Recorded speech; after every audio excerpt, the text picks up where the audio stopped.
Bonjour, j'espère que le précédent post sur les conséquences du réchauffement climatique vous a plu. Aujourd'hui on se retrouve dans un post pour que je vous explique quels sont les mécanismes qui amplifient ce réchauffement climatique.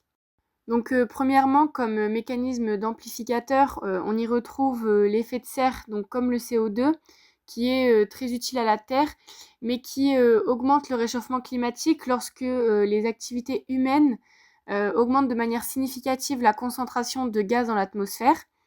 Les activités humaines qui amplifient ce réchauffement climatique sont tout ce qui est industrie, déforestation ou encore les déchets, avec lesquels on a un effet de serre qui est trop élevé et avec lequel on connaît également une perte de biodiversité et un réchauffement global, une montée de la mer.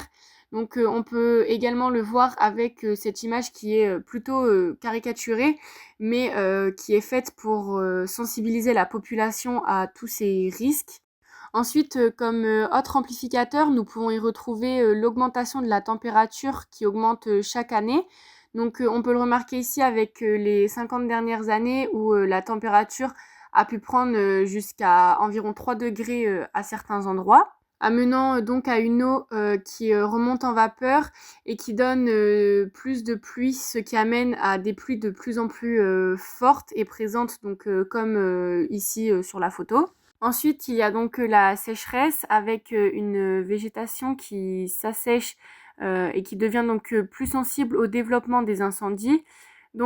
Sur certaines régions, le réchauffement climatique devrait également entraîner une baisse de la pluviométrie durant les saisons propices aux incendies, aggravant le phénomène. On peut voir que sur cette photo, le sol est très sec et il y a énormément de cas comme ça, surtout l'été dans énormément de villes ou villages.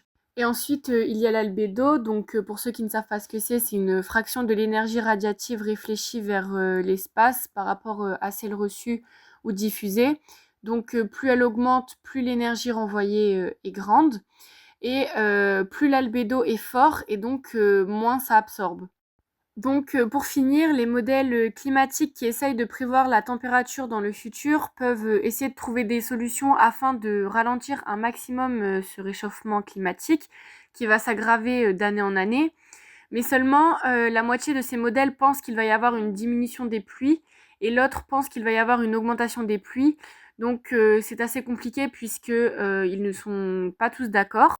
C'est pour cela que depuis 1970, les conséquences humaines impactent énormément sur le monde.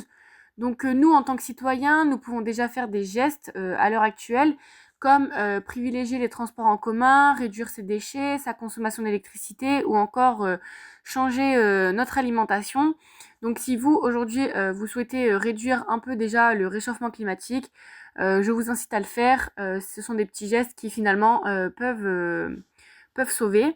Et j'espère que ce post vous a plu et qu'il vous a permis de mieux comprendre quels étaient les mécanismes du réchauffement climatique.